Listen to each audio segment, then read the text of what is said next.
السلام عليكم ورحمة الله وبركاته. السلام عليكم ورحمة الله وبركاته.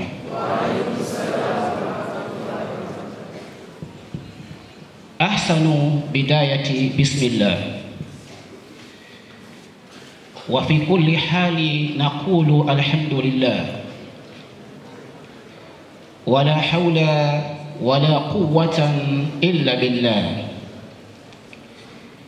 والصلاة الله والسلام على رسول الله محمد بن عبد الله وعلى آله وأصحابه ومن والاه. اللهم إني أسألك باسمك الأعظم المكتوب من نور وجهك الأعلى موبته الدائم الباقي المخلد في قلب نبيك ورسولك محمد، وأسألك باسمك الأعظم الواحد بوحدة الأحد المتعالي عن وحدة الكم والعدد المقدس عن كل أحد، وبحق بسم الله الرحمن الرحيم قل هو الله أحد الله الصمد لم يلد ولم يولد ولم يكن له كفوا أحد، أن تصلي على سيدنا محمد صلى الله عليه وسلم طب القلوب ودوائها وعافية الأبدان وشفائها ونور الأبصار وضيائها وقوت الأرواح وغذائها وعلى آله وصحبه وسلم. وبعد. Waheshimiwa mashehe mliopo katika meza kuu, waheshimiwa vijana wenzangu na waumini wote kwa ujumla, narudia kukuamkieni maamkizi mema ya Kiislamu. Assalamu alaikum wa rahmatullahi wa barakatuh. Kwanza kabisa tunayo haki ya kumshukuru Mwenyezi Mungu Subhanahu wa Ta'ala, Mwenyezi Mungu ambaye ametujalia neema hii ya Uislamu. Naam, na Uislamu ni neema kubwa sana. Hata huu mwezi mtukufu wa Ramadhani usingeweza kupata fursa ya kufunga kama si Muislamu. Ukisoma katika sharti katika fiqh, miongoni mwa masharti za mtu kufunga mwezi mtukufu wa Ramadhani, lazima awe na tiketi, lazima awe na kibali cha Uislamu.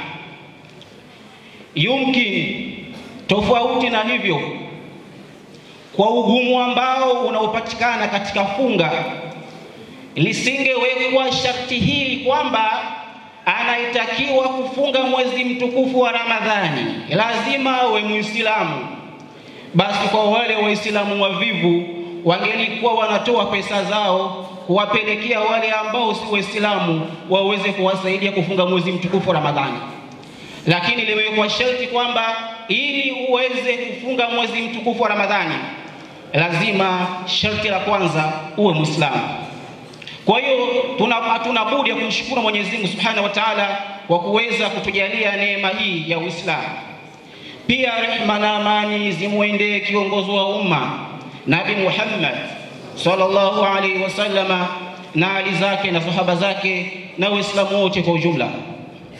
Mimi nafasi yangu nimepewa niweze kuzungumzia saumu na adabu zake, pia na faida zake. Lakini kabla hatujazungumza faida na adabu za saumu, kwanza tujue saumu maana yake nini. Ukisema as-saumu au as-siyamu maana yake nini? Na mimi kulingana na muda takwenda moja kwa moja katika taarifu ya kisheria. Wanasema as-siyamu au saumun huwa al-imsakun an shahawatayn. Unapozungumzia funga maana yake huwa al-imsaku ni kujizuia kutokana na matamanio ya aina mbili. Na unapozungumzia maana ya kujizuia, unapoleta masala ya kujizuia, ina maana kwamba ni jambo ambalo una uwezo wa kulifanya, lakini unajizuia kwa sababu Mwenyezi Mungu Subhanahu wa Ta'ala. Kwa hiyo huwa al-imsaku an shahawatayn, ni kujizuia kutokana na matamanio ya aina mbili. Yapi hayo matamanio? Al-batan, kwanza ni matamanio ya tumbo lako. Ulikuwa na uwezo wa kula, unajizuia kwa sababu ya Allah Subhanahu wa Ta'ala. Ulikuwa na uwezo wa kunywa, unajizuia kwa sababu ya Allah Subhanahu wa Ta'ala. Ulikuwa na uwezo wa kumwendea mke wako mchana wa Ramadhani, lakini kwa ajili ya Allah Subhanahu wa Ta'ala unajizuia. Kwa nini? Kwa sababu umefunga. Kwa hiyo kile kitendo cha wewe kutokula sio kwamba hauli kwa sababu ya Ramadhani, hauli kwa sababu umefunga ndani ya mwezi wa Ramadhani. Kile kitendo ambacho unachoacha kumuingilia mkeo katika mwezi mtukufu wa Ramadhani, si kwa sababu ni mwezi mtukufu wa Ramadhani, ni kwa sababu umefunga saumu ndani ya mwezi mtukufu wa Ramadhani. Ndio maana mashekhe hapa wanatufundisha katika sheria, ikiwa kama umesafiri na mkeo safarini, moja katika nyudhuru za mtu ambaye ni Muislamu zinaweza kumzuia asifunge ni kusafiri. Ikitokea mtu amesafiri na mke wake, wakafika mahala katika safari yao wakapumzika, ima wakala ama wakalala, wanaruhusiwa kufanya tendo la ndoa kwa sababu hao hawakufunga mwezi mtukufu wa Ramadhani. Na wanasema wana sheria, idha zala maniu ada mamnu, chenye kuzuia kikiondoka, basi kile ambacho kilichozuiwa kinafanya kazi. Ina maana hao wawili, kitu ambacho kingeweza kuwazuia wasifanye tendo la ndoa lilikuwa ni swala wao kufunga. Sasa kwa kuwa hawajafunga, basi ile hali inaondoka na wanaruhusiwa. Idha zala maniu ada mamnu. Ni mathalan mfano katika sheria. Katika sheria huruhusiwi kumuoa shemeji yako. Huruhusiwi kumuoa mke wa mdogo wake na mke wako, kwa maana shemeji yako. Hauruhusiwi katika sheria. Kwa sababu huyu mke ulionaye ni kizuizi ambacho kinakuzuia kumuoa mdogo wake wa tumbo moja. Lakini yumkini huyu mke wako akifa tu, basi unaweza kuruhusiwa kwenda kumuoa mdogo wake kwa sababu yeye ndio alikuwa ni kizuizi. Basi baada ya kufa kwake unaruhusiwa kwenda kumuoa mdogo wake. Idha zala maniu ada mamnu, chenye kuzuia kikiondoka, basi kile ambacho kilichozuiwa kinapata fursa. Kwa hiyo funga ni kujizuia na matamanio ya aina mbili, matamanio ya tumbo lakini pia na matamanio ya kufanya tendo la ndoa. Imefaradhishwa wapi? Mwenyezi Mungu Subhanahu wa Ta'ala anasema kwamba ya ayyuhalladhina amanu kutiba alaykumus siyam kama kutiba ala alladhina min qablikum la'allakum tattaqun. Kwamba ya ayyuhalladhina amanu, enyi mliomwamini Mwenyezi Mungu Subhanahu wa Ta'ala na kuchunga mipaka yake. Mwenyezi Mungu amewaita waumini. Kila muumini ni Muislamu, lakini si kila Muislamu anaweza akawa muumini. Popote kwenye Qur'ani Mwenyezi Mungu Subhanahu wa Ta'ala anapotoa agizo akawaita waumini, amekusudia ni watu wenye sifa, na uumini ni sifa. Sasa Mwenyezi Mungu amewaita wenye kuamini, ya ayyuhalladhina amanu, enyi mlioamini, kutiba alaykumus siyamu, mmefaradhishiwa jambo gumu la kufunga. Naam, kufunga ni jambo gumu, na Mwenyezi Mungu Subhanahu wa Ta'ala katika taratibu za kilugha anapotaka kufaradhisha jambo gumu hufaradhisha katika kitendo cha majhul. Kutiba alaykumus siyam, kutiba alaykumul qital, Sasa kutiba alaikum siyam, mmefaradhishiwa jambo gumu la kufunga. Sasa isitokee mtu akaona kama amepewa tabu, isitokee mtu akaona kwamba kwa nini ni sisi tu, mbona kama ni tabu tunapewa mwezi mzima kushinda njaa. Mwenyezi Mungu akasema kama kutiba ala allazina min qablikum, kama jinsi ambavyo walivyofaradhishiwa wale ambao waliokuwa kabla yenu. Mayahudi walikuwa wanafunga mwezi mtukufu wa Ramadhani, Manaswara walikuwa wanafunga mwezi mtukufu wa Ramadhani. Mayahudi walifunga mwezi mtukufu wa Ramadhani, baada ya kuwachosha mwezi ule wakaanza kufunga kwa mwaka mara moja. Mayahudi wakaanza kufunga kwa mwaka mara moja, saumu ambayo walidai ni saumu ni katika siku ambayo walikuwa wanafunga kwa mwaka mara moja, walidai kwamba ni ile siku ambayo Mwenyezi Mungu Subhanahu wa Ta'ala aliyomwangamiza Firauni na jeshi lake, kwa maana kwamba Musa alipata ushindi katika siku hiyo.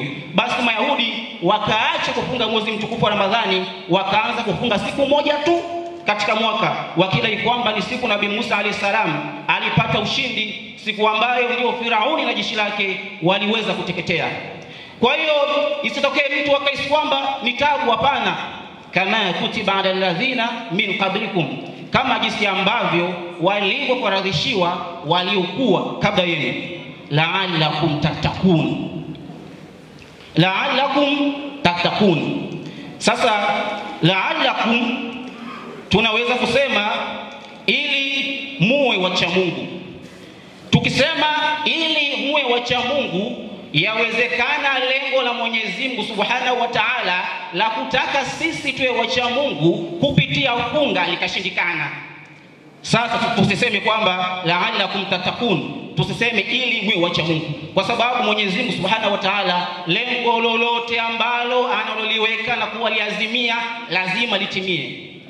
Ukisoma alifunga maghfuru ni yenye kusameheka.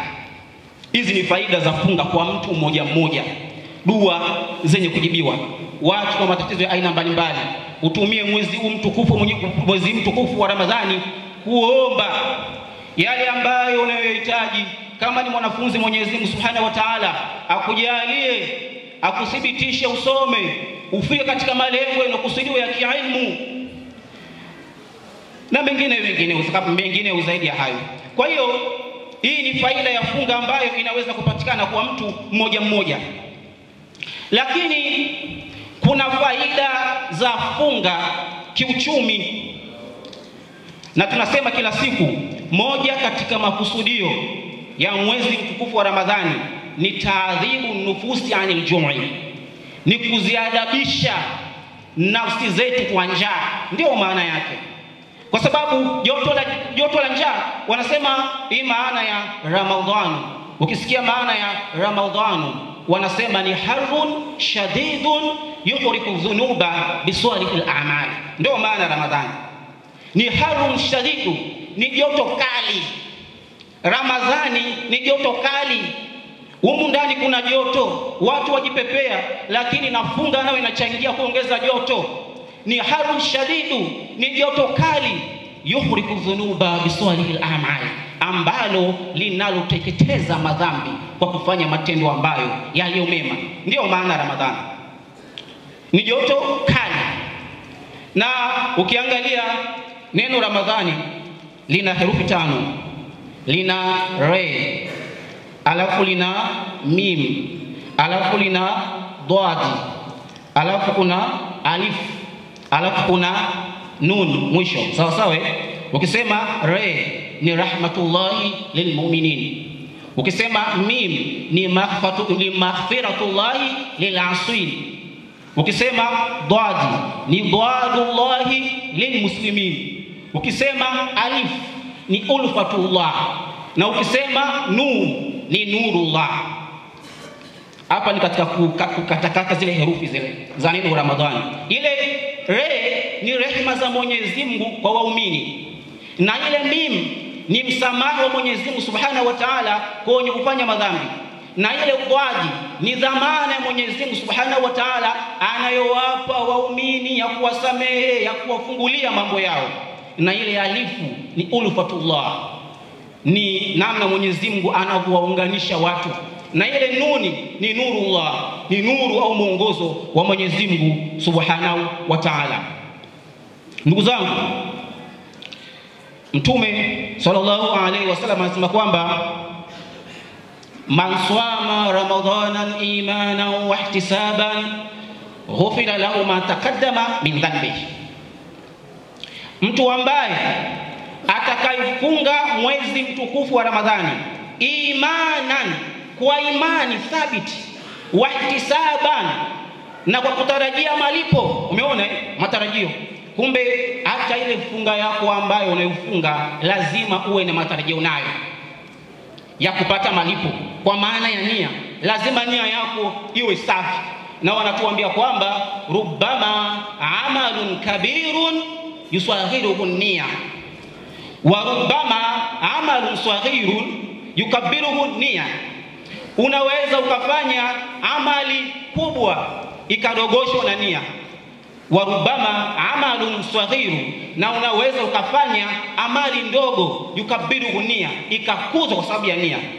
Kwa hiyo mtu ambaye atakayefunga mwezi mtukufu wa Ramadhani imana, kwa imani, wa ihtisaban, kutarajia malipo, ghufira lahu ma taqaddama min dhanbihi, atasamehewa madhambi yake aliyoyatanguliza nyuma katika maisha yake. Sasa iktiswadia kwa maana ya kwamba kupunguza budget katika masiku ya kawaida. Kwa mtu mwenye uwezo, mlo wake ni siku 3, atakula asubuhi, atakula mchana, atakula jioni. Miongoni mwa malengo ya mwezi mtukufu wa Ramadhani ni kupunguza matumizi yako ya kila siku. Lakini wallahi, tazama nyumba zetu sisi katika mwezi mtukufu wa Ramadhani tunakuwa na matumizi makubwa kuliko miezi mingine yoyote ile. Utakuta meza imechafuka pale, tumeichafua. Kuna chapati, kuna maharage, sijui kuna matikiti maji, kuna maparachichi, sijui kuna nyama za kuchoma, kuna nyama za kukaanga, kuna chai ya maziwa, kuna chai ya rangi, kuna uji. Mimi siku 3 zimepita, kuna bwana mmoja alinichukua ananipeleka nyumbani kwake kufuturu. Kabla sijaja hapa, tupo ndani ya gari, tumepanda kwenye gari yake, alisimama takriban mara 10, kakuta tikiti maji kanunua, tunaenda. Amekutana matango akanunua, tunakwenda. Amekutana sijui na vitunguu akanunua, tunakwenda. Kakutana na tende kanunua. Namuuliza, bwana mkubwa, vyote vya nini hivi? Anasema, shehe, tunakwenda kufuturu leo. Vitaisha kweli hivi? Kakutana paka na malimawe, haya malimawe kanunua. Namuuliza, malimawe ya nini shehe? Anasema, wakati kufuturu naweza kupaka na kichefuchefu cha tumia haya. Lakini mwisho wa siku kile chakula ambacho kinachopatikana pale, kinachobaki pale, wanamwaga shehe. Na wallahi nakuambia wewe ambaye unimwaga futari, wako watu ambao wanaikosa hata kwa dakika moja. Tusitiriane katika kutilishana. Sasa katika malengo ya Ramadhani ni al-iktisad, na Mtume anasema al-iktisadu fi nafaqatin nisful maisha. Kufanya iktisad katika matumizi yako ni nusu ya maisha. Kwa kumalizia, miongoni mwa faida za mwezi mtukufu wa Ramadhani ni kutuharisha nyoyo zetu. Tunafundishwa katika tasawufu kuna maradhi ya aina 2. Kwa kumalizia, kuna al-amradul ma'nawiyya na kuna al-amradul hissiyya. Tunaposema al-amradul ma'nawiyya, kwanza al-amradul hissiyya. Al-amradul hissiyya ni yale maradhi ambayo unaweza ukayahisi. Ninaumwa tumbo, ninaumwa mgongo, ninaumwa mguu, ninaumwa kichwa, yanaitwa al-amradu hisia. Alafu kuna al-amradu maanawia. Maradhi ya kimaana ni maradhi ambayo yanayoukita katika moyo wako, ambayo huwa yanarithisha hasadi, yanarithisha chuki, yanarithisha vifundo katika moyo. Sasa mwezi mtukufu wa Ramadhani, miongoni mwa kazi zake ni kutoharisha nyoyo na maradhi ya hasadi, ya wivu, maradhi ya fitina, maradhi ya chuki, kuchukiana bila sababu, na maradhi ya vifundo, lakini kwa kufanya kazi. katika kazi ya kufanya istighfar na kumtaja sana Mwenyezi Mungu Subhanahu wa Ta'ala na kumswalia Mtume Muhammad sallallahu alaihi wasallam. Unasema fa idha madati alayka lahdati lam tadhkurillaha fabadiru ila iqadhi qalbika, kwamba ukipitiwa na muda kidogo haujamtaja Mwenyezi Mungu Subhanahu wa Ta'ala, fabadir ila iqadhi qalbika, wahi kuamsha moyo wako, walau bitasbihati wal istighfar was salatu ala nabii sallallahu alaihi wasallam, walau kwa kufanya istighfari sana na kumtaja Mwenyezi Mungu sana na kumtakia rehema Mtume Muhammad sallallahu alaihi wasallam. Faida yake nini? Faida yake nini ukifanya haya? Wanasema wa kullama tawra alqalbi raqa, fa idha raqa wa idha raqa zaqa wa idha zaqa faqa wa idha faqa ishtaqa wa idha ishtaqa ijtahad wa idha ijtahadi habbat alayhi an-nasaimul janna. An-nasaim au nasim ar-rihu layyin la tuharrik al-ashjar. Ukiwa na utaratibu wa kufanya sana istighfar na kumtaja sana Mwenyezi Mungu Subhanahu wa Ta'ala na kumtakia rehema Mtume Muhammad sallallahu alaihi wasallam, jambo la kwanza, kadiri moyo wako unapozidi kutakasika, raqa, unapendeza. Wa idha raqa, ukipendeza, raqa, unang'aa. Wa idha raqa, uking'aa, zaqa, unaonja radha ya imani. Wa idha zaqa, ukionja radha ya imani, faqa, unazinduka. Wa idha faqa, ukizinduka, habbati alayhi nasaimul janna, moyo wa Muislamu unaanza kupepewa na pepo za peponi. Usibishe, wako vigogo, wako waja wa Mwenyezi Mungu bado wanatembea katika ardhi hii, lakini pepo za peponi zinapepea katika nyoyo zao. Mwenyezi Mungu Subhanahu wa Ta'ala atujalie tuwe ni katika hao inshallah. Inshallah mashaikh zangu, mtanisamehe kwa kuweza kutumia muda mrefu sana. Unajua sisi tulikuja special zaidi. Hapa ningepiga hata masaa 5. Lakini wallahi mimi katika maisha yangu yote nilikuwa sije kufika Bujumbura. Ndio mara yangu ya kwanza kabisa kufika Bujumbura, kukanyaga ardhi hii. Na mimi nitumia fursa hii kwa mashaikh zangu mlioko hapa na vijana wenzangu wote, karibuni Kigoma Tanzania, tuseme asante. Asante. Na ukifika pale Kigoma Tanzania, ulizia Mwanga ni wapi? Ulizia Mwanga ni wapi? Kigoma pale Mwanga mjini pale, Mwanga, ile Mwanga yote mimi ndio shekhe mwenyewe pale. Takbir. Kwa hiyo kama umeharibikiwa njoo pale Mwanga. Lakini kama hata mashehe kama hivi mnakuja mara kwa mara, muwe mnakuja kutembelea pale Mwanga inshallah bi'idhnillah Subhanahu wa Ta'ala. Lakini pia nikiangalia upande huu, alhamdulillah rabbil alamin, na nimetia nia inshallah takuja kufanya mathna hapa katika. Takbir. Assalamu alaykum wa rahmatullahi wa barakatuh. Wa alaykum assalam wa rahmatullahi wa barakatuh.